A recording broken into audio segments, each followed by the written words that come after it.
In my life is a full-time mom as content creator. Mayanak na pasaway. For today's video pala mga mami, maghuhugas tayo ng plato. Kaya ngayon lang tayo nakapaghugas ng plato. Char, joke lang yun. Kasi nga guys, wala akong ibang maisip na may content. Kaya ito lang na naisipan ko ang paghuhugas ng plato. Kasi guys, ilang araw na ako nakapagawa ng mga mini vlog.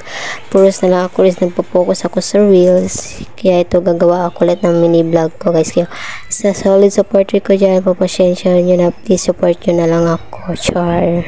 So ayan guys, dahil hugas-hugas talaga ang mami nyo. Inuna ko pala yung baso guys sa paghugas kasi nagsasabon ng mga mami nyo. Pero guys, tinanggalan ko po yan ng mga kanin-kanin kasi ayoko po yung magsabon ako na may kanin. Parang hindi matatanggal ang sebo o baho sa plato.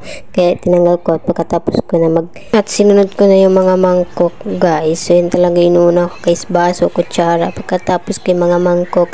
At pagkatapos ng mga mangkok, dito na tayo sa mga plato. Tapos plato, syempre mga baunan, tapos yun lang guys. Tapos pagkatapos yun guys, edi magbabanlo ang first. So tapos yun saan ilalagay yung pagkatapos ko hinugasan guys, yung tapos ko banlawan guys, hinugasan ko muna siya guys kasi nga guys masebo siya.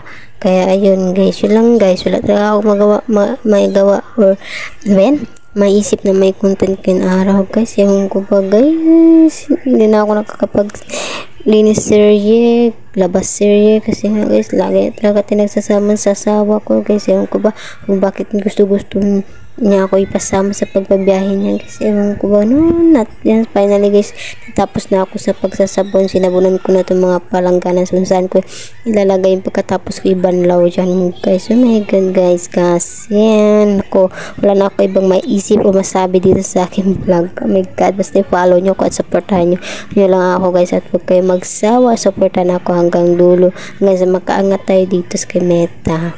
At pag makaangat ako dito kay Meta, makasahod inshallah, or naangat ang buhay natin, ako na naman ang tutulong sa inyo inshallah.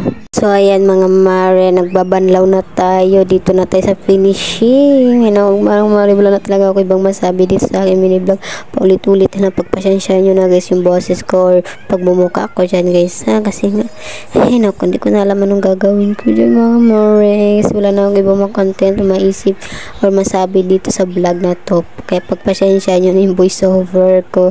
Sa hindi pa po nakapalo sa akin guys, please follow nyo po ko at supportan nyo po lagi yung mini vlog ko or daily vlog ko at hindi kayo magsawang panoorin. Maraming salamat po. Tapos na tayo sa paghuhugas ng plato.